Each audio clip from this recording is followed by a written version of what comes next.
Bonjour, Gmara de Ta'anit, on est à la page 4b, on est au milieu de la page, plus ou moins.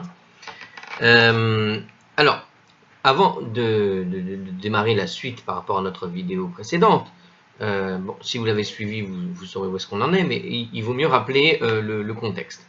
Alors en fait, on est dans l'étude de notre Mishnah principale, toujours la première, on était à la fin de cette Mishnah, là où Rabbi Yehuda avait dit que celui qui va devant l'arche, c'est-à-dire celui qui va faire la prière, qui va diriger la prière, le premier jour de Pessah, il y a deux qui dirigent la prière, celui qui fait Shacharit, celui qui fait Moussaf.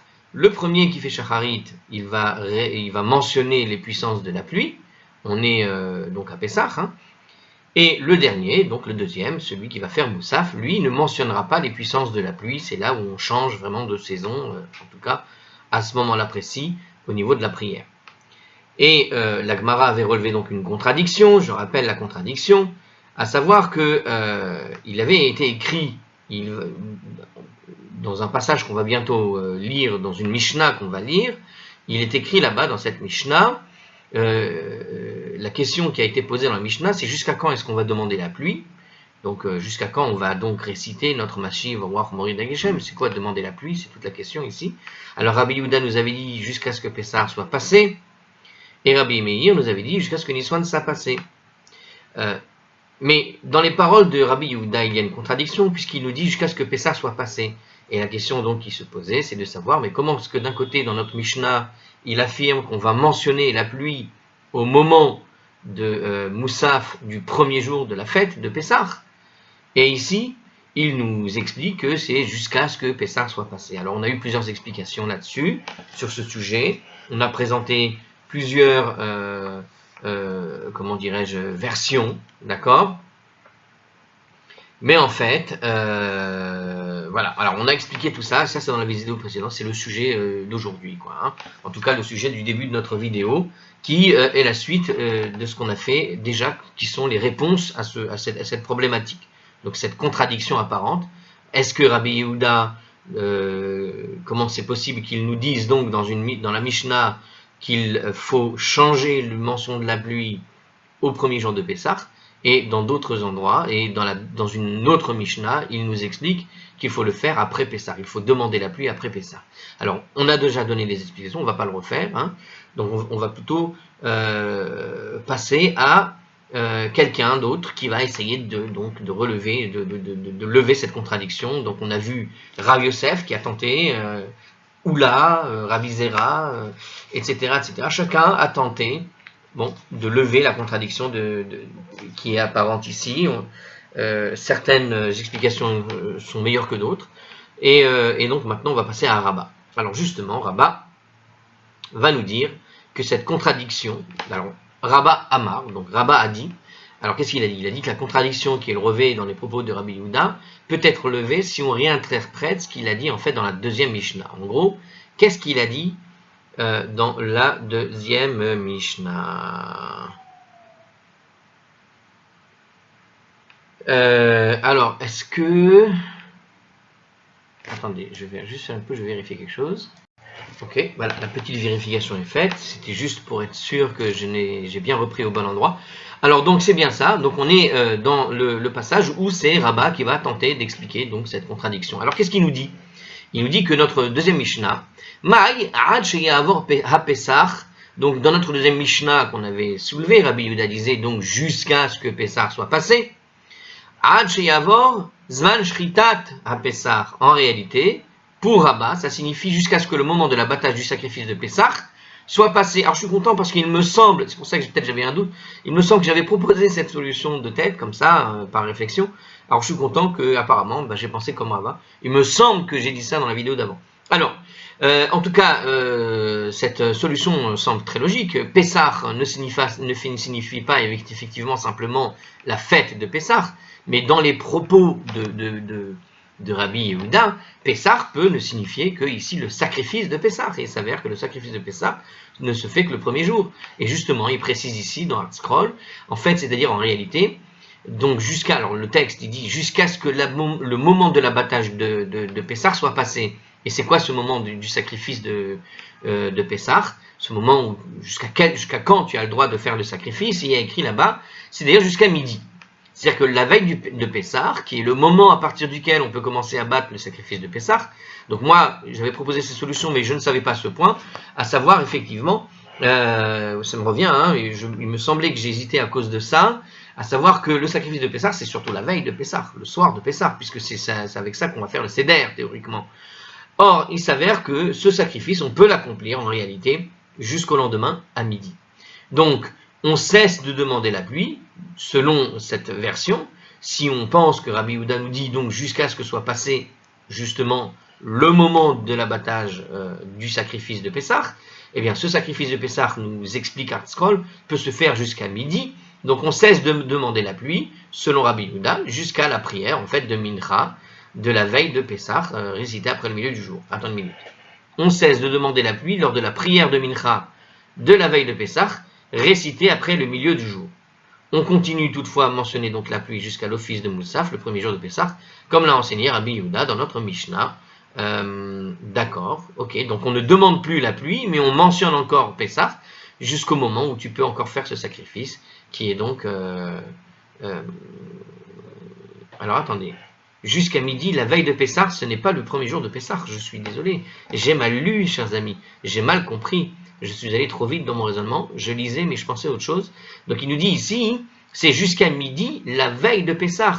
Donc effectivement, à partir de Mincha, tu es censé arrêter effectivement de la veille de Pessah. Donc on arrête de demander, selon cette version-là, de Rabbah, la manière de comprendre de Rabbah, c'est qu'il ne faut plus demander la pluie jusqu'à Mincha, puisque c'est la veille de Pessah, tout cela. Et effectivement, et c'est logique, du coup, effectivement, le sacrifice de Pessah, tu ne peux pas le sacrifier le lendemain, une fois que le Seder est passé, puisque tu dois faire le sacrifice de Pessah pour le soir du Seder. Donc effectivement, ça, on retombe bien sur nos pattes. Ce que je ne savais pas, c'est tout à l'heure, ce que j'ai dit que je ne savais pas, c'est normal que je ne le savais pas, parce que c'était juste pas ça. Donc on est bon. Alors très bien. Alors ici, il précise encore dans une suite de commentaires, bien qu'on arrête de demander la pluie à Mincha de la veille de Pessah, l'évocation de la pluie, qui peut quant à elle être récitée durant Yom Tov, se poursuit jusqu'au Moussaf du premier jour de Pessah, puisque la demande de pluie est toujours accompagnée de l'évocation de pluie. Il n'y a aucune contradiction entre les deux propos de Rabbi Yehuda. Donc la demande de pluie est toujours accompagnée de l'évocation de pluie. Oui, mais on a dit qu'on arrêtait de le faire à Mincha. Si tu arrêtes de demander la pluie à Mincha, pourquoi tu évoquerais la pluie à ce moment-là?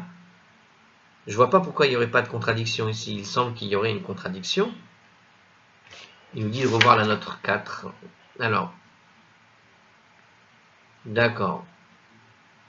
Bon, tout simplement parce qu'ici, on est toujours dans cette, comment dirais-je, théorie que ça ne va pas ensemble, hein, l'évocation de la pluie et la demande de la pluie. Hein. Je rappelle qu'il y a deux sujets, l'évocation de la pluie ou la demande de la pluie. Donc ici, effectivement, notre deuxième Mishnah, celle de Rabbi Yehuda, ne parlait que de la demande de la pluie, c'est-à-dire la deuxième bénédiction dans le Shmoneh Esrei qui évoque la pluie, et il y a la première bénédiction qui évoque la pluie, qui est dans la résurrection des morts, celle-là, elle continue en quelque sorte. Donc on reste toujours dans la plausibilité ici, voilà. Alors, donc jusqu'à ce que ce Pessah, donc le sacrifice de Pessah soit passé. Donc au lieu de dire que c'est la fête de Pessah pour Rabbi Yehuda, il parlait du sacrifice, donc on s'arrête à Mincha, de demander la pluie tout simplement. Et même si tu demandes la pluie, à ce stade du raisonnement, donc on peut quand même mentionner les puissances de la pluie. Et pour Rabbi Yehuda, tu arrêteras donc de mentionner les puissances de la pluie, bien que tu aies arrêté de demander la pluie. Tu ne mentionnes plus la puissance de la pluie à Moussaf du premier jour de Yom Tov. Alors, donc on continue dans ce raisonnement. Donc Rabbah démontre qu'il est censé de continuer de mentionner la pluie après l'avoir cessé de demander. Donc il va nous expliquer justement, mais du coup se pose cette question effectivement, pourquoi il mentionnerait encore la pluie puisque on ne demande plus la pluie, à quoi sert le fait de mentionner la pluie? Urtechilato ken sofo, est tel le commencement de l'évocation de la pluie, ainsi est sa fin. Donc en fait, la logique qu'il applique ici, c'est puisqu'on a évoqué la pluie d'une certaine façon, on va arrêter d'évoquer la pluie de la même façon. Voilà, c'est ce qu'il est en train de dire. Ur techilato, ken sofo. Comme tu as commencé, tu termines. De même, tu vas terminer. Donc tu as commencé à demander la pluie, comment? Alors, ma techilato maskir af alpi she'eno shoel. De même qu'au commencement, on a mentionné la pluie, alors qu'on ne demandait pas la pluie. Vous vous rappelez, donc c'est à Sukkot que ça se fait. À la fin de Sukkot, à Shmini Atzeret, on a mentionné la pluie, mais on ne peut pas la demander. D'accord? Puisque dans la Mida de Yom Tov, il n'y a pas la deuxième bénédiction qui consiste à demander la pluie. Donc, on mentionnait la pluie, mais on ne l'a pas demandé. Donc, il nous dit ici, de la même manière, donc qu'on a fait à Shmini Atzeret, on n'a pas demandé la pluie, puisque la demande se fera plus tard. D'accord? Et bien de la même manière, à la fin, de la même manière, pour terminer de la demander, on va faire pareil. Af sofo, donc pareil et la fin. Maskir af alpi she'eno shoel. On mentionnera la pluie, même si on ne la demandera pas. Donc on fait tout simplement une sorte de symétrie dans la prière, puisqu'on l'a demandé et puisqu'on a mentionné la pluie sans la demander, on peut encore mentionner la pluie sans la. On ne demande plus la pluie, on la mentionne quand même encore. Et on fait une sorte de symétrie par rapport au premier jour de Pessah et Shmini Atzeret. Alors, dans la Gemara que nous étudions plus loin, à la page 10a, une Mishnah va enseigner que l'on ne commence pas à demander la pluie avant les 3 ou le 7 Marcheshvan. Et même si on suppose, selon cette explication de Rava, ci-dessus, au 4a, la demande de pluie commence immédiatement après la fête, il n'en demeure pas moins, donc ça c'est pour Rava, il n'en demeure pas moins que l'évocation de la pluie commence plus tôt lors de la prière du Moussaf du dernier jour de fête. Tout simplement, voilà, on évoque la pluie au plus tôt. Alors évidemment, la Gemara n'est pas d'accord avec cette manière de faire une espèce de mimétisme, une symétrie entre Shmini Atzeret et le premier jour de Pessah. Donc ils ne sont pas d'accord avec ce principe. En tout cas, ils contestent. De quelle manière? Amarle Abaye. Abaye a dit à Rabat, Bishlama techilato maskir. Alors c'est compréhensible qu'au début de l'évocation de la pluie, on peut mentionner sans la demander. Donc, tu peux mentionner la pluie et tu ne demandes pas encore. Pourquoi? Askaranami ritsui she'elahi. Parce que quand tu évoques la pluie, ça sert aussi à faire agréer la demande de la pluie. Donc quand tu vas évoquer les puissances de la pluie dans la Hamida, même si tu ne vas pas demander, c'est une manière, on va dire, de préparer le terrain à la prière.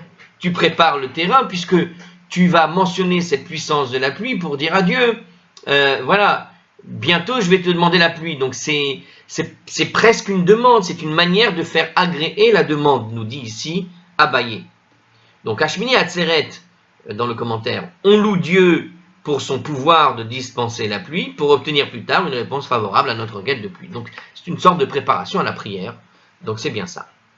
Et là, Sofo Mai Ritsui chez Elaïka, mais quand tu dis à la fin de la saison, quel besoin de faire agréer une requête il y a? Il n'y a pas de requête de pluie à la fin. Donc à quoi ça va me servir de mentionner la pluie, alors que je n'ai pas prévu de lui demander? Donc pourquoi préparer le terrain à une éventuelle pluie, alors que je n'ai pas prévu de la demander?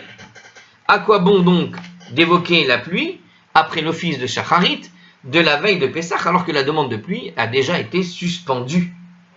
D'accord? Puisque on ne fait plus la fameuse bénédiction de la pluie dans la Hamida. Donc en suspendant la demande, nous dit le commentaire Rashi, en suspendant la demande de pluie la veille de Pessah, on montre que l'on n'en veut plus. Donc c'est inutile de continuer à mentionner la pluie et de dire « Oh, regarde Dieu qui fait tomber la pluie ». Puisque regarde les puissances de la pluie. En général, tu fais cette demande-là quand tu prépares le terrain pour la demander. Mais puisque tu ne la demandes plus, la pluie, à quoi ça sert de dire à Dieu, regarde ta puissance, etc. Oh, il y aurait une réponse à ça entre nous. On pourrait imaginer, je ne sais pas si c'est ce qu'il va dire, mais on pourrait imaginer qu'effectivement, les puissances de la pluie, la puissance que Dieu a de pouvoir faire tomber la pluie, c'est la puissance aussi de la retenir. Quelqu'un qui soulève des poids, il est capable de soulever des poids, comme il est capable de les empêcher de tomber en quelque sorte. Imaginez ça. Donc la puissance de la pluie, c'est pas seulement la capacité à faire tomber la pluie, mais peut-être aussi à la retenir. on pourrait imaginer la chose de cette façon-là. Alors juste une chose que je dois... Voilà. Alors, on continue, donc la question est posée. Alors la réponse est là. Machavarta, qui là, mais plutôt en fait Abaye, c'est la, on va dire plutôt pour Abaye, d'accord. C'est plutôt la plus claire, c'est celle qui avait dit Oula. Donc vous vous rappelez, une des réponses qu'avait proposé Oula, c'était de dire qu'en réalité, les propos viennent de deux Tanaïm différents. C'est-à-dire qu'en réalité, cette contradiction entre les deux textes, alors je rappelle la réponse de Oula, c'est de dire tout simplement que la version de la première Mishnah, elle est dite au nom de Rabbi Yehuda selon ce que pense un Tana, et la version de la deuxième Mishnah, c'est tout simplement une autre version que certains pensent que ce que Rabbi Yehuda a dit.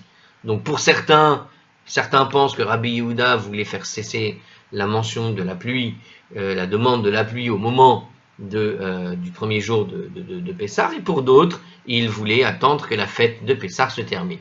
Voilà, ce sont deux versions différentes, tout simplement, du même propos de Rabbi Yehuda. Certains pensent qu'il a dit ça, certains pensent qu'il a dit ça. Voilà, donc pour Abaye, au final, ce serait plutôt ça la bonne réponse.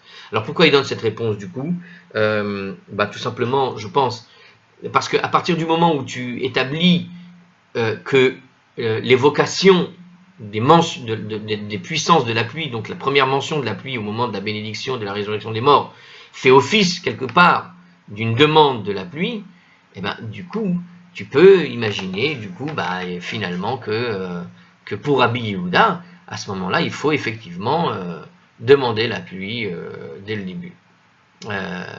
C'est-à-dire ou attendre la fin de Pessah, c'est-à-dire puisque l'évocation des mentions de la pluie, tu ne fais pas de distinction entre la demande et l'évocation de la mention de la pluie. Bon. Alors, la Gemara nous présente une décision halachique au final. Alors, Rabbi Yochanan, Amar Rabbi Assi, Amar Rabbi Yochanan, pardon. Alors, Rabbi Assi a dit au nom de Rabbi Yochanan, Halacha et Rabbi Yehuda. Oui, mais alors comment? Alors la halakha est conforme à l'opinion de Rabbi Yehuda. Alors c'est quoi l'opinion de Rabbi Yehuda du coup? Puisqu'il a conclu dans la version précédente, selon Abaye, c'est comme Oula a dit, c'est-à-dire, en fait, ce sont deux versions différentes de ce qu'aurait pu penser Rabbi Yehuda. Mais si tu dis que la halakha elle est comme Rabbi Yehuda, alors comment il a pensé les choses? Alors ArtScroll nous précise, à savoir qu'on commence à mentionner la pluie à l'occasion de l'office de Moussaf de Shmini Atzeret. D'accord. Donc en tout cas, pour ce qui est de Moussaf de Shmini Atzeret, on n'a pas de doute. Quand on commence effectivement à mentionner la pluie, on le fait exactement comme Rabbi Yehuda l'a dit pour Shmini Atzeret, c'est-à-dire le premier qui va faire Shacharit, le Chazan qui va faire Shacharit ne va pas mentionner la pluie, celui qui fera Moussaf, il mentionnera la pluie. Bon. Alors la Gemara, mais qu'est-ce que ça nous apprend ici? Pas grand-chose. Alors la Gemara pose la question quand même sur ce que vient de dire Ravassi au nom de Rabbi Yochanan, puisque Rabbi Yochanan pense que la halakha est conforme à Rabbi Yehuda. Alors Rabbi Zera pose la question. Amarle Rabbi Zera les Rabbi Assi. Rabbi Zera a dit à Ravassi. Umi Amar Rabbi Yochanan Achi. Mais est-ce que c'est bien Rabbi Yochanan qui a dit ça? Est-ce qu'il a dit que l'évocation de la pluie commence à Shmini Atzeret? C'est ça la question qui est posée. Est-ce que vraiment Rabbi Yochanan pense comme ça?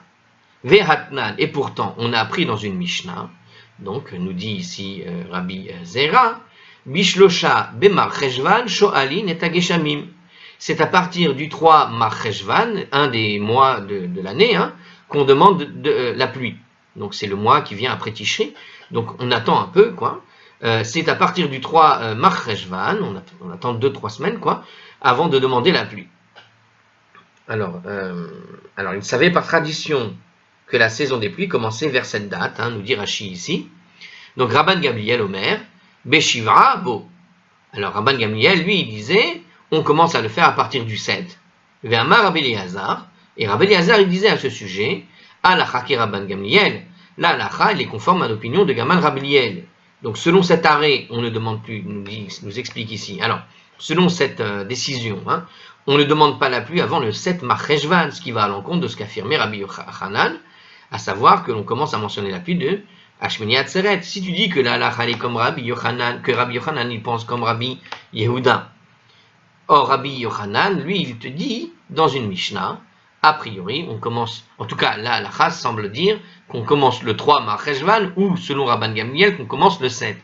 Mais si tu commences le 3 Mar Cheshvan, eh bien, c'est que tu ne commences pas la lecture tu ne commences pas, en tout cas, en Tishri, à la fin de la fête de Sukkot. Donc, tu ne commences pas à Shmini Atzeret.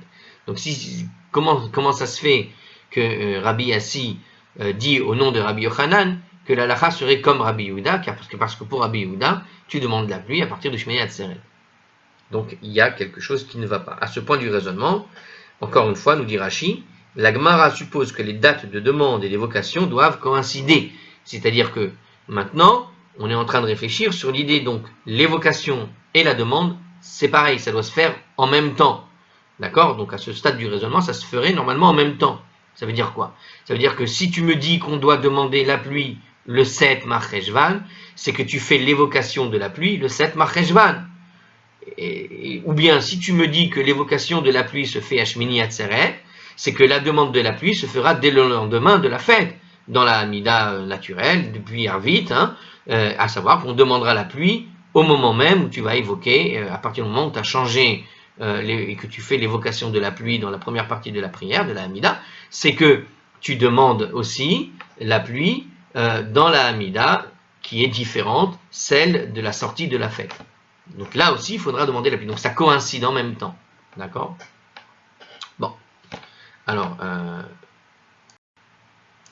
la Gemara répond, Amarle, Ravasi a dit à Rabbi Zera, Gavra à Gavra, Karamit. Tu opposes l'opinion d'un homme à celle d'un autre.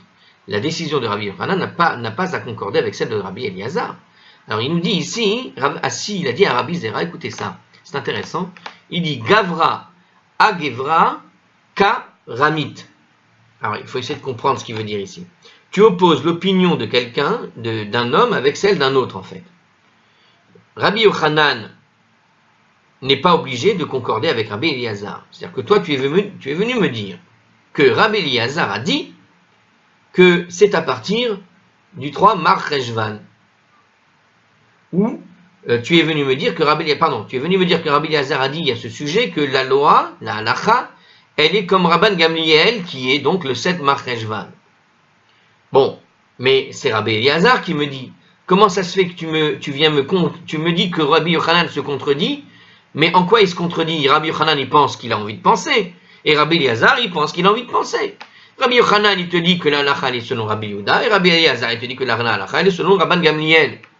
Et tu viens me dire que Rabbi Yochanan n'a pas pu dire ça, pourquoi? Parce que Rabbi Eliezer a dit que c'est selon Rabban Gamliel. Mais Rabbi Yochanan, c'est pas Rabbi Eliezer.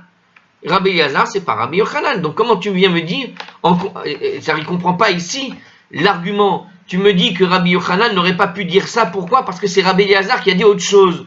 Oui, mais c'est Rabbi Eliezer qui dit autre chose, c'est pas Rabbi Yochanan là. Alors pourquoi tu viens m'opposer l'opinion de Rabbi Eliezer selon Rabbi Yochanan? Rabbi Yochanan pense ce qu'il veut et Rabbi Eliezer, il a pensé ce qu'il voulait. Ce sont deux personnes différentes. Donc il ne comprend pas en quoi c'est une contradiction ici. Où est la contradiction? Où est l'opposition ici? Rabbi Yochanan, il a dit que c'est Rabbi Yehuda qui a raison. Rabbi Eliezer, il a dit que c'est Rabban Gamliel qui a raison. L'un, il pense que c'est Shmini Atzeret, donc il pense que c'est le 7 Mar Cheshvan. Donc les deux, tout simplement, ont deux manières de voir la halakha différente. Mais en quoi l'un viendrait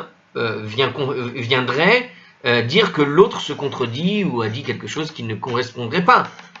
Voilà, on a deux qui pensent autre chose. Alors, la Gemara donne une autre réponse.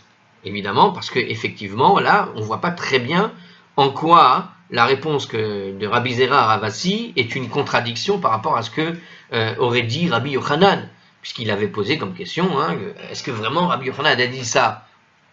Je résume sans utiliser les termes pour comprendre le fond de la discussion ici, pourquoi est-ce qu'il y a un problème.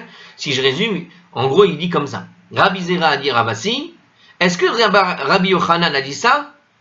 D'accord? Est-ce que vraiment Rabbi Yochanan a dit cette chose-là? Car on a appris dans une Mishnah que Rabbi Eliezer pense comme Rabban Gamliel. On dit que Rabbi Eliezer pense Rabban Gamliel. Mais en quoi tu m'as contredit ce qu'a dit Rabbi Yochanan? Tu es en train de me répondre par Rabbi Eliezer. Vous avez compris le problème ou pas? D'accord? En quoi le fait de m'apporter l'argument de Rabbi Eliezer est une contradiction avec ce que dit Rabbi Yochanan? Est-ce que vraiment Rabbi Yochanan a dit ça? Ah oui. Tu viens de me dire que c'est Rabbi Eliezer qui a dit autre chose. Donc Rabbi Yochanan, il peut dire ce qu'il veut, ça ne change rien au problème. Alors, il pose, réponse de la Gemara, si tu préfères, dis qu'en fait Rabbi Yochanan se conforme plutôt au propos de Rabbi Eliezer. Ibarit Ema. Si tu préfères, dis la Kashia. Si tu préfères, tu dis qu'en réalité, Rabbi Yochanan, il est d'accord avec Rabbi Eliezer, c'est-à-dire pour le 7 Marcheshvan, la Kashia, et qu'il n'y a pas de difficulté, Kan Lishol, et donc on revient sur cette mention. Ici, en réalité, dans le propos de Rabbi Eliezer, il s'agissait à propos de demander la pluie, Vekan les Haskir, et Kan les Haskir. Et là-bas, d'accord, c'est dans les propos de Rabbi Yochanan, il s'agissait de mentionner la pluie. Donc en réalité, on a deux mentions. On a un qui est en train de parler de demander la pluie, donc cette fameuse deuxième bénédiction qui consiste à demander la pluie. Et l'autre, il parle de la première mention des puissances de la pluie dans la bénédiction de la résurrection des morts. Et donc ce sont deux sujets différents. L'un, il parlait à Shmini Atzeret de la mention de la pluie, et Rabbi Yochanan peut tout à fait être d'accord avec Rabbi Eliezer, car Rabbi Eliezer ne parle pas de la mention de la pluie. Lui, il ne parle que de la bénédiction qui consiste à demander donc la pluie en soi, et pas juste l'évocation de la pluie. Donc les deux, en fait, pouvaient parfaitement être d'accord. Donc au final, bien que Rabbi Yochanan statue, il a joli, bien que Rabbi Yochanan statue qu'il faut commencer à mentionner la pluie à Shmini Atzeret, il admet qu'on ne commence à demander la pluie que le 7 Marcheshvan. Ok? Donc on ne demande la pluie que le mois d'après, le 7 du mois qui suit juste après la fête de Sukkot. Donc on a deux choses différentes, la demande et la mention, et les deux parlent de chacun son sujet. L'un il parle de la demande, l'autre il parlait de la mention, et finalement les deux sont d'accord en réalité. Alors, il nous précise encore une fois, la Gemara revient donc sur l'hypothèse initiale, à savoir, selon laquelle les deux dates doivent coïncider maintenant. Alors attendez, pourquoi il nous dit ça ici dans le commentaire? Ah, peut-être pour la suite, car la Gemara va contester la réponse. Et en effet, ils contestent cette réponse parce qu'ils vont revenir à cette hypothèse. Donc là, ici, on vient d'amener l'hypothèse que la demande est séparée de l'évocation de la pluie. D'accord? Il y a la demande de la pluie et l'évocation de la pluie, c'est pas au même moment. Et on revient maintenant sur cette opposition, parce que le fond du problème, c'est de savoir, est-ce que ça coïncide ou pas? Est-ce que quand tu évoques les puissances de la pluie, ça veut dire que tu demandes la pluie? Est-ce que tu demandes la pluie en même temps que l'évocation des puissances de la pluie? Alors ici, la Gemara conteste la réponse. Ve'a amar Rabbi Yochanan bemakom sheshoel maskir. Et pourtant, Rabbi Yochanan, il avait bien dit, là où on demande la pluie, on la mentionne. Ça veut dire quoi? Ça veut dire que les dates de mention et de demande de pluie doivent coïncider. Or, ici, il est impossible de soutenir, donc, comme on vient de le faire, que Rabbi Yochanan considère donc que l'évocation de la pluie commence à une certaine date et la demande à une autre. Donc, tu es en train de me dire que peut-être Rabbi Yochanan, il fait cette distinction entre l'évocation et la demande, sauf que c'est Rabbi Yochanan qui estime, de son point de vue, qu'il faut faire coïncider les deux. Donc, puisqu'il veut faire coïncider les deux, tu vois bien que il est parfaitement en désaccord plutôt avec ce que dit Rabbi Eliezer, puisque pour Rabbi Eliezer, tu vas demander le 7 Marcheshvan. Or, si Rabbi Yochanan pense qu'il faut faire coïncider les deux, pour Rabbi Yochanan, il pense aussi qu'il faudra faire la bénédiction de la pluie dès Arvit après Shmini Atzeret. Donc, les propos de Rabbi Yochanan, si on regarde le commentaire officiel ici, les propos de Rabbi Yochanan révèlent une contradiction interne. Puisque Shmini Atzeret est un Yom Tov, où il n'y a donc pas de demande de pluie, l'enseignement de Rabbi Yochanan, selon lequel on commence à mentionner la pluie de Shmini Atzeret, semble incompatible avec son assertion ici, selon laquelle les dates d'évocation et de demande doivent coïncider. Ah, alors, moi j'ai trouvé une réponse en disant qu'il va le faire dès la sortie de la fête. Bon, alors cependant, d'autres commentateurs estiment que la difficulté ne réside que dans la position de Rabbi Yochanan, à savoir que l'évocation commence à Shmini Atzeret, vis-à-vis de celle de Rabbi, à savoir que la demande commence le 7 Marcheshvan. Donc de leur point de vue, il n'y a pas de contradiction dans les propos eux-mêmes de Rabbi Yochanan, dans la mesure où l'enseignement de Rabbi Yochanan, selon lequel l'évocation de la pluie doit coïncider avec la demande de la pluie, ne concerne pas Yom Tov. Il n'y a donc guère où il n'y a guère de possibilité d'adresser une demande de pluie. Donc voilà, puisqu'à Yom Tov on ne demande pas la pluie, finalement cette coïncidence entre la demande de la pluie et le moment où tu vas faire la bénédiction ne se pose plus en réalité. Alors cette opinion est fortement cautionnée par le cas du premier jour de Pessah, où la mention de la pluie n'est pas accompagnée de la demande, et qui pourtant n'est pas en contradiction avec l'assertion de Rabbi Yochanan, selon lequel les dates de la demande d'évocation doivent coïncider, comme il ressort de la réponse de la Gemara ci-dessous. Bon, alors, c'est compliqué cette partie de la Gemara, chers amis, parce qu'on tourne un peu en rond, il faut bien suivre. Hein. Alors pourtant, alors on continue, hein, la Gemara défend en fait sa réponse. Hahu lehafsaka itemar. Cette dernière déclaration de Rabbi Yochanan a été dite à propos de l'interruption de ces insertions. Ça veut dire quoi ici? C'est-à-dire quand on parle de la fin de saison en réalité. La déclaration où il faut faire coïncider le moment de la saison avec la mention de la pluie. Donc quand il y a une mention et une demande, elle ne marche en réalité qu'au moment de l'interruption et pas au moment du départ. Ça veut dire quoi? C'est-à-dire que dans l'Agmara dit tout simplement que quand il veut faire coïncider les deux, Rabbi Yochanan, c'est à propos de la fin de la saison, c'est-à-dire à Pessah.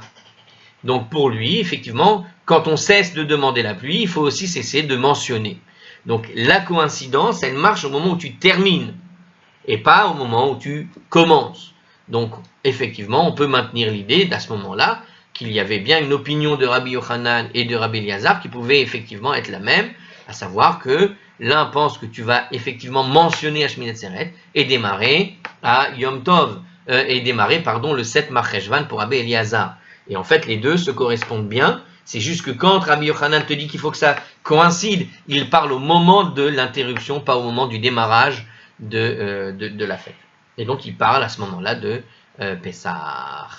Alors ici, il nous dit ici, on peut donc répondre comme on l'a fait plus haut, que bien que selon Rabbi Yochanan l'évocation commence à Shmini Atzeret, il admet cependant que la demande démarre le 7 Marcheshvan, conformément au Pino Rabbi Eliezer, bon c'est ce que je viens de vous dire, ainsi qu'Abaye l'a révélé plus haut, lorsqu'on cesse de demander la pluie en fin de saison, il n'y a plus aucune raison valable de continuer de l'évoquer. Donc de là, on voit bien qu'Abaye en fait est d'accord avec Rabbi Yochanan là-dessus. En début de saison, par contre, il est approprié de commencer de mentionner la pluie avant de la demander, car l'évocation de la pluie sert à faire à agréer la fameuse demande qu'on va faire plus tard. Bien, donc on revient sur cette notion. Bon, c'est assez clair, mais l'Agmara rejette en fait définitivement la réponse. Vea Amar Rabbi Yochanan. Et pourtant Rabbi Yochanan, il a dit quelque chose. Hitril leazkir matril lishol. Il l'a dit clairement comme ça. Quand tu commences à mentionner la pluie, tu commences à la demander. Donc quand on te dit qu'il fait coïncider les deux, c'est clair dans la bouche de Rabbi Yochanan, puisque des gens témoignent qu'il a dit quand tu commences à mentionner, tu commences à demander. Pasek milishol, posek milishol, posek mileazkir. Et quand on cesse de demander la pluie, on cesse de le mentionner. Donc voilà une évocation d'une parole de Rabbi Yochanan qui ne laisse aucun doute qu'en réalité pour Rabbi Yochanan, aussi bien au démarrage qu'à la fin, quand tu démarres la demande, tu mentionnes la demande, tu mentionnes la pluie. Quand tu arrêtes de demander, tu arrêtes la mention de la pluie. Donc c'est aussi bien au début qu'à la fin. Donc Rabbi Yochanan a enseigné quelque part explicitement, nous dit dans Scroll, que même pour ce qui est du point du départ, les dates de demande et de mention doivent coïncider. Donc il y a pas de, tu peux pas oublier ce cas. Donc du coup, tout le raisonnement qui consistait à dire que Rabbi Yochanan et Rabbi Eliezer étaient d'accord tombe à l'eau. C'est plus possible puisque effectivement Rabbi Yochanan fait coïncider à la demande le début de la demande de la pluie avec la mention de la pluie, et puisqu'il fait coïncider ces choses, alors ce n'est pas possible qu'il puisse tolérer, on va dire, le fait que Rabbi Eliezer nous dise que c'est le 7 Marcheshvan, ou alors qu'il n'est pas d'accord avec Rabbi Yehuda finalement, voilà, à propos de Shmini Atzeret. Donc bon. Alors l'approche précédente, nous dit Scroll de manière comme ça rapide, si vous avez bien suivi, donc a été réfutée. La Gemara suggère donc une autre manière de concilier les arrêts halachiques respectifs de Rabbi Yochanan et Rabbi Eliezer.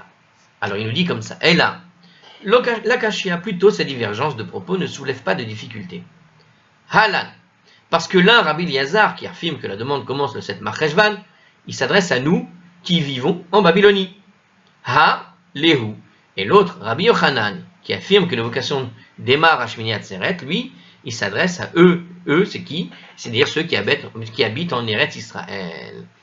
À savoir qu'il y a une différence il y avait une différence entre la Babylonie et Eretz Israël. En Babylonie, la récolte reste dans les champs tout le mois de Tishri. Aussi, les prières en faveur de la pluie sont-elles repoussées au 7 Marcheshvan. Et en Eretz Israël, par contre, où la moisson est engrangée dès le mois de Tishri, alors on commence à mentionner la pluie à Shmini Atzeret. D'accord? Donc on a en fait deux moments de saison différents selon où on se trouve et selon où on habite. Donc Rabbi Eliezer, lui, s'adressait aux gens de la Babylonie, puisque vous avez encore vos récoltes sur place et que vous allez faire l'engrangement plus tard, vous devez demander la pluie pour plus tard, parce que si ça mouille, si les récoltes sont mouillées avant que tu les ranges, ce serait bien dommage d'avoir une récolte gâchée à cause de la pluie. Donc, comme la récolte reste plus longtemps dans les champs, donc il faut attendre avant de demander la pluie. Donc pour eux, il leur a dit, retardez jusqu'au 7 Marcheshvan, puisque tout le mois de Tishri sera là-bas. Alors que pour ceux qui donneraient Israël, Shmini Atzeret, et c'est bon. Alors, très bien. Alors ici, il nous dit comme ça, il nous précise dans le commentaire, aussi bien la demande de l'évocation que l'évocation de la pluie, conformément à l'enseignement de Rabbi Yochanan, on commencera à mentionner la pluie quand on commence à la demander. Donc ici, qu'est-ce qu'il nous explique ici, Hartzkroll? C'est encore mieux. C'est-à-dire que pour Rabbi Eliezer aussi, on fait coïncider la demande de la pluie avec son évocation dans la Hamida. Donc, en fait, les deux pensent la même chose. C'est juste que l'un parlait pour les Babyloniens et l'autre parlait pour Israël. Donc, de la même manière, pour Rabbi Yochanan, et la demande de pluie, qui ne peut être récitée pendant Yom Tov, débute immédiatement après Shmini Atzeret. Nous pense, en tout cas, on nous dit Rashi, par rapport à cet endroit de la Gemara, pour en tout cas Rabbi Yochanan. Très bien. Alors, mais la Gemara n'est pas d'accord. Maï Shena Lelidan. Mais alors pourquoi la loi serait-elle différente en ce qui nous concerne? Sur quoi te fondes-tu pour affirmer? Nous explique alors voilà la question de la Gemara. Pourquoi la loi est-elle différente en ce qui nous concerne? C'est qui nous sommes en Babylonie, c'est-à-dire que le Talmud que l'on lit est le Talmud de Babylonie, donc il pose la question dans ces termes-là. C'est-à-dire sur quoi te fondes-tu pour affirmer que nous qui habitons en Babylonie, repoussons au 7 Marcheshvan les prières en faveur de la pluie. Des Itlan Pere Bedabra. C'est parce que nous avons la récolte à l'extérieur, dans les champs, au mois de Tishri. Donc littéralement dans le désert, il nous explique Rashi, c'est-à-dire que dans le texte original, si on lit, Bedabera, Bamidbar, c'est le désert en fait. Donc, il cite le désert, c'est-à-dire qu'on a encore les champs dans le désert. Les Didéou Nami, alors qu'en ce qui concerne aussi les habitants d'Eretz Israël, les prières en faveur de la pluie devraient être aussi repoussées. Donc il dit ici, et aussi pour ceux qui habitent là-bas. Donc en ce qui les concerne aussi, les récoltes sont encore dehors. It les régalim, car ils ont des pèlerins dans la région dont la pluie alors lui c'est pas à propos de la récolte, mais eux aussi ils ont un problème avec la pluie, à savoir que les pèlerins qui sont venus pendant Sukkot doivent retourner chez eux. Et vous imaginez bien que de retourner avec des risques d'éboulement, de boue et autres, et des inondations, c'est très compliqué à l'époque. Donc ils ont des pèlerins dans la région, dont le retour de Jérusalem après la fin de la fête de Sukkot va être gêné par la pluie. Donc il vaut mieux attendre un peu avant de demander la pluie, le temps que les gens rentrent chez eux. C'est quand même beau d'avoir cette capacité à appuyer sur le bouton pour savoir si la pluie va tomber ou pas. Et vous savez que ça marche en plus, il y a des années vraiment, vous vous rendez compte de ça? C'est au moment où les Juifs font la prière à une date bien précise que toutes les pluies se déchaînent précisément à cette date-là. Mais vraiment, vraiment, vraiment. Alors, bon, le 5 décembre en Israël, il pleut, il commence à pleuvoir, mais vraiment à Torah à partir du 4 et 5 décembre, parce que le 4 et 5 décembre, là-bas en France et partout ailleurs dans le monde, les gens commencent à prier la bénédiction de la pluie. Ils demandent de la pluie, eux, à partir du 4-5 décembre. Alors, il s'avère que la majorité du peuple juif se trouve théoriquement en dehors d'Israël, et ce qui est amusant, c'est de constater que quand arrive le 4-5 décembre, les gens de Chutz La'aretz, en dehors d'Israël, font la prière. Alors, en Israël, ils font la demande de la pluie vers le 4, le 5 ou 7 Marcheshvan, d'accord, comme nous disait la Gemara d'ailleurs, mais, alors, comme il disait la Gemara pour la Babylonie, entre nous, ce qui est fou de constater, c'est que c'est au moment de la demande de la pluie, où tout le monde se met à l'unisson pour demander la pluie partout dans le monde, au niveau de la prière de la Hamida, que les pluies démarrent en trombe, mais vraiment en trombe, en Israël d'un coup. C'est comme si tout ce qui n'a pas été, on va dire, envoyé durant le mois de, on va dire, c'est octobre, qui aurait dû déjà commencer les pluies, eh bien c'est comme si dans le ciel, on se rattrape pour récupérer toute l'eau qui n'avait pas été envoyée au mois d'octobre, puisque les gens ne demandaient pas la pluie dans la majorité du peuple juif. Même si en Israël ils demandaient la pluie, comme ils ne sont pas la majorité, c'est uniquement quand la majorité demande que tout tombe. C'est assez étonnant de constater la chose. Alors la Gemara répond, Kika Amar Rabbi Yochanan, mais alors par rapport à ce qu'on vient de dire, donc effectivement, donc on a vu que l'argument ici c'était de savoir que il disait que même en Israël il vaut mieux ne pas demander la pluie parce que les pèlerins risquent d'être pris dans la boue. Donc si tu me dis que la loi serait un peu différente, que l'un il parlait pour les Babyloniens, l'autre pour Israël, il s'avère que le problème il reste aussi pour les gens qui habitent en Israël. Peut-être ce ne sera pas un problème lié au champ, d'accord, mais ce sera un problème lié aux pèlerins qui doivent retourner chez eux. Alors la Gemara donc répond, Kika Amar Rabbi Yochanan, lorsque Rabbi Yochanan a dit qu'en Israël, on va mentionner la pluie donc à Shmini Atzeret, Bisman she'en bet hamikdash kayam, il faisait référence à une époque où il n'y avait pas de temple, où le temple n'existait plus, il avait été détruit. Du coup, il n'y avait plus de pèlerins pour aller à Jérusalem. Et donc, puisqu'il n'y a plus de pèlerins, lorsque Rabbi Yochanan s'exprime pour dire qu'il faut demander la pluie à Shmini Atzeret, puisqu'il n'y a plus de pèlerins, il n'y a plus de problème de déplacement, de retourner chez soi après le pèlerinage à Jérusalem, puisqu'il n'y a plus de temple, il n'y a plus de pèlerins. Donc Rabbi Yochanan, il parlait de l'époque où il n'y a plus le temple. Et donc c'est pour ça qu'il disait que on peut faire la prière de la pluie. Alors, il précise encore, en marchant sur cette idée-là, la Gemara suggère du coup une autre manière de lever la contradiction entre Rabbi Yochanan et Rabbi Eliezer.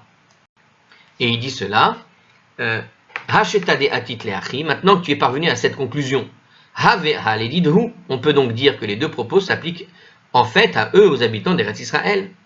Du coup, puisque tu me dis que les deux propos s'appliquent en réalité en Israël, Vela Kashia, et la difficulté qu'on avait ne pose pas de problème finalement, Kan Bisman Shebet Hamikdash Kayam, parce que ici, les propos de Rabbi Eliezer, en fait, quand il disait qu'il faut repousser jusqu'au 7 Marcheshvan, c'est qu'il pensait c'était à une époque où le temple était encore existant, était encore Kayam, était encore debout.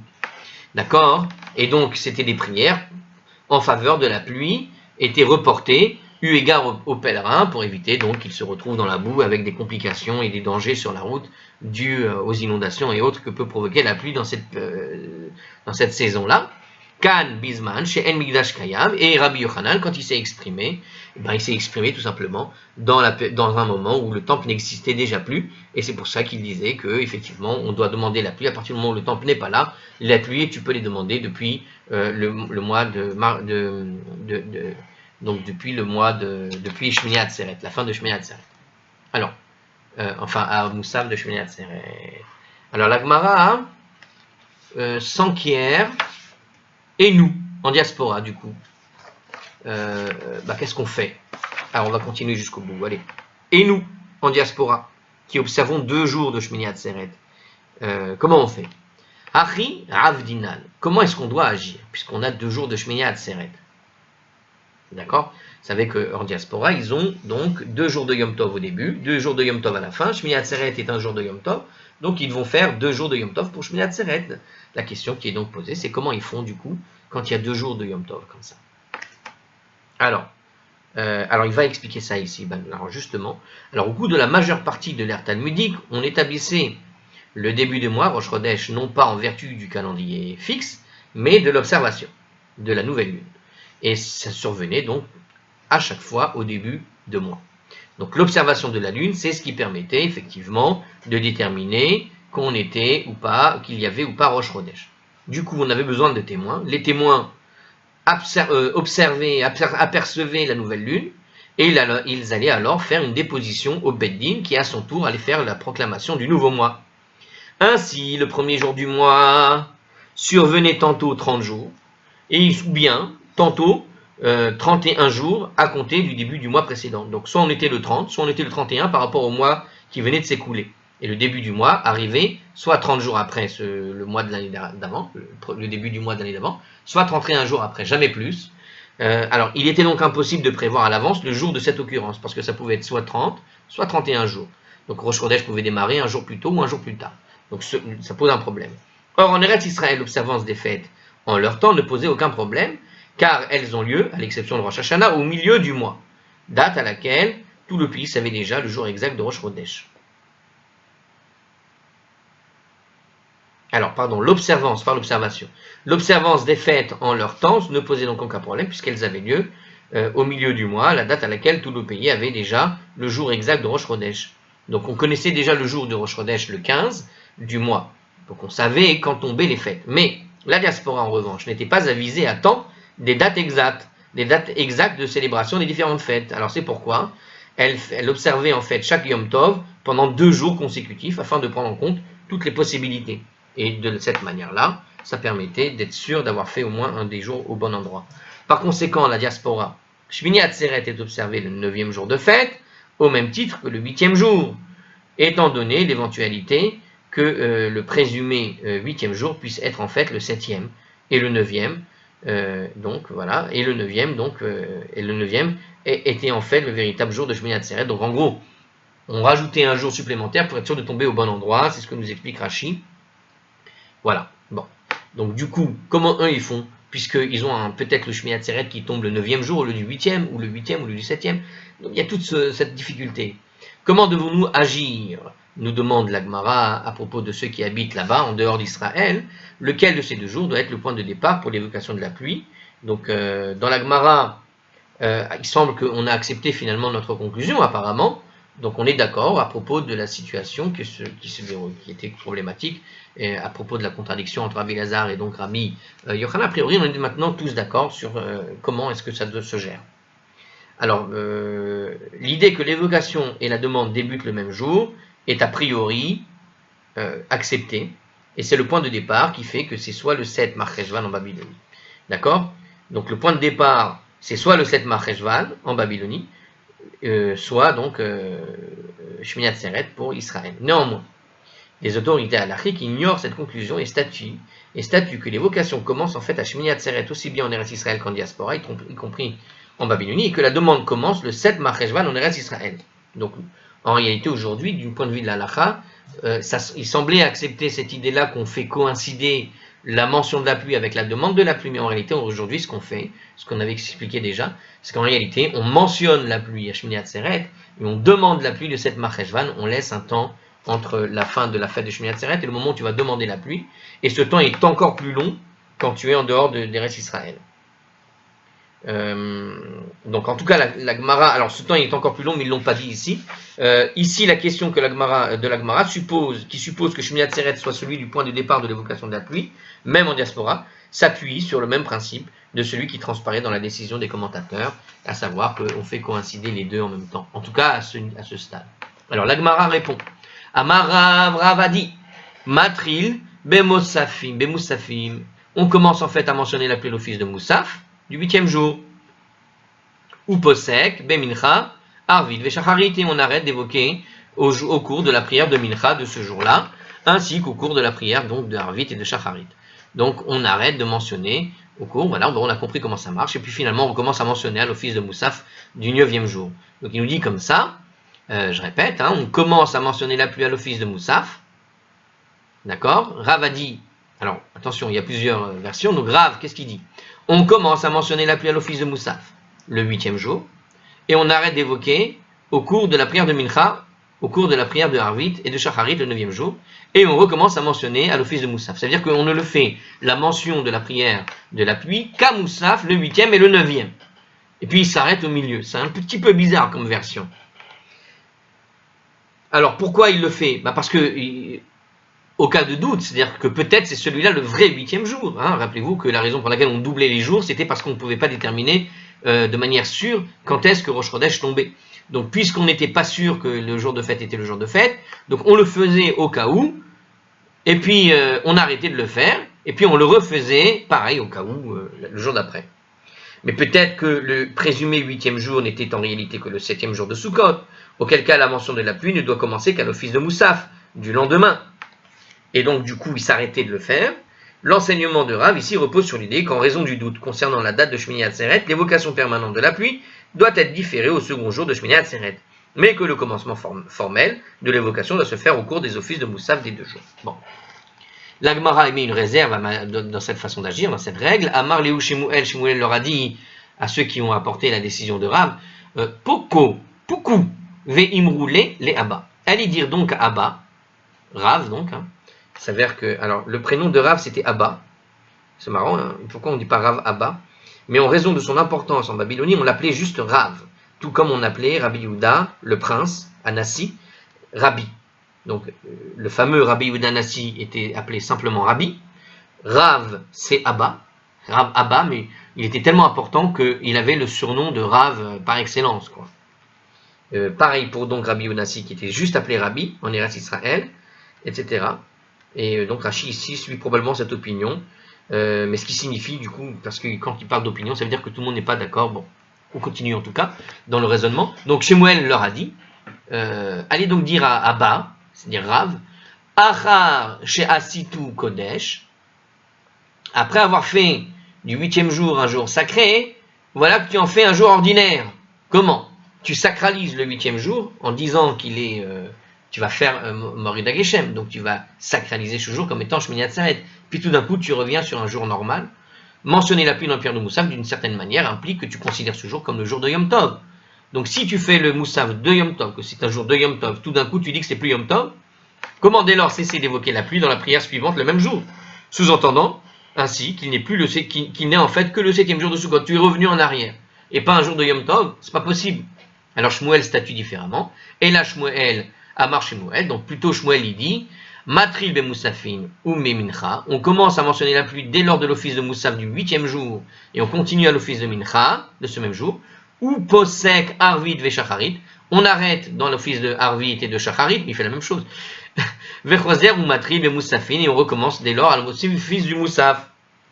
Alors il dit ici que c'est pas la même chose, parce qu'il dit qu'il n'altère pas, alors Rachid nous explique justement, parce que la question je viens de la poser, il n'altère pas le statut de Yom Tov du jour précédent, parce qu'il s'agit d'un jour distinct. Tout simplement le fait de changer de jour à Arvit, du coup tu n'as pas altéré le jour lui-même, puisqu'on est dans un autre jour. Troisième opinion, Rava Amar, il dit Kevan shehitril shuv eno posek. Une fois qu'on a commencé, on ne s'arrête plus de le faire.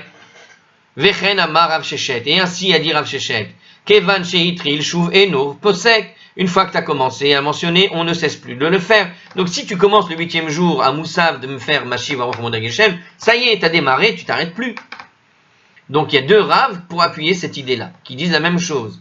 Et la Gemara continue, Ve'af Rav Hadar B, et même Rav, qui avait dit ce qu'on a dit tout à l'heure, est revenu sur ce qu'il a dit, à savoir qu'on évoquait Moussaf et puis après on revenait, on fait on suspend, des Amar Rav Hananel, Amar Rav, car Hananael a dit au nom de Rav, Moné Aisrim ve'echad yom, on compte 21 jours à partir de Rosh Hashanah. Alors si tu comptes 21 jours à partir de Rosh Hashanah, c'est que tu vas jusqu'au bout. Kederer shemoné esre yamim me Rosh Hashanah ad Yom Kippourim. De la même manière que l'on compte 10 jours de Rosh Hashanah jusqu'à Kippour, c'est-à-dire que l'on compte à partir du premier jour de Rosh Hashanah et non à partir du 2e jour de Rosh Hashanah. Ou matril, et on demande, les lendemains on commence à mentionner la pluie, et donc voilà. Et donc, kevan sheitril shuveno posek, et une fois qu'on a commencé, on ne cesse plus de le faire. Donc à partir du moment, de la même manière que tu fais 10 jours d'affilée, et que tu comptes à partir du premier jour de Rosh Hashanah, tu n'attends pas le 2e jour de Rosh Hashanah, donc de la même manière, tu ne vas pas faire cette distinction à Shmini Atzeret. Si j'ai bien compris, alors on va voir juste. Donc même en diaspora, Yom Kippour n'est observé qu'un seul jour, le 10 Tishri. Cette date est obtenue en comptant 10 jours à partir du premier des 2 jours de Rosh Hashanah. Donc c'est le premier jour de Rosh Hashanah et non le second qui est considéré comme étant le premier Tishri, parce que de nos jours, la date et le début du mois est connu en vérité. Si Rosh Hashanah est célébré pendant 2 jours, c'est uniquement en raison d'une coutume qui a pris force de loi, nous dit Rachid. C'est vrai qu'on a vu dans la Gemara de Rosh Hashanah, par exemple, là-bas on avait appris qu'effectivement il y a eu des fois Rosh Hashanah ne durait qu'un seul jour. Alors donc, on voit qu'en réalité, donc, les mentions liées aux 10 jours de pénitence se font à partir du premier jour de Rosh Hashanah. On ne fait pas de distinction entre le premier jour et le 2e jour. Voilà que Rav ne fait pas cette distinction. Si Rav ne fait pas cette distinction entre le premier jour et le 2e jour de Rosh Hashanah et qu'il compte 10 jours entiers pour faire les textes qui sont liés aux 10 jours de pénitence, alors il n'y a pas de raison qu'il fasse une distinction pour ces 2 jours de fête à partir de Shmini Atzeret. Et donc si tu fais Shmini Atzeret pendant 2 jours, tu ne fais aucune distinction. À partir du moment où tu démarres effectivement Mashiach Moed HaGeshem, finalement tu continues Mashiach Moed HaGeshem jusqu'à la fin des 2 jours. Puisque tu le fais pour Rosh Hashanah, tu le fais aussi pour Shmini Atzeret. Ce que tu n'arrêtes pas à Rosh Hashanah, tu ne vas pas l'arrêter à Yom Tov, des jours de fête. C'est un petit peu ce qu'il vient de nous dire ici. En tout cas, c'est de cette manière qu'il comprend que Rav avait été revenu sur sa manière de penser en citant ce qu'il a pensé sur Rosh Hashanah. La Gemara conclut. Ve'alarta. Et la loi finalement. Kevan sheitril shuvenu posek. Quand on a commencé à mentionner la pluie dans la prière de Moussaf, du 8e jour présumé de la fête, on ne cesse plus de le faire. Donc quand tu fais la prière de Morid HaGeshem à partir du premier jour de fête de Shmini Atzeret, eh bien, le 2e jour de Shmini Atzeret, tu continues de faire Shmini Atzeret comme si c'était la même chose. Et on ne s'arrête pas, même dans le doute. Et voilà, c'était la fin de notre grande vidéo de cette Mishnah. La Mishnah à suivre maintenant dans une prochaine vidéo.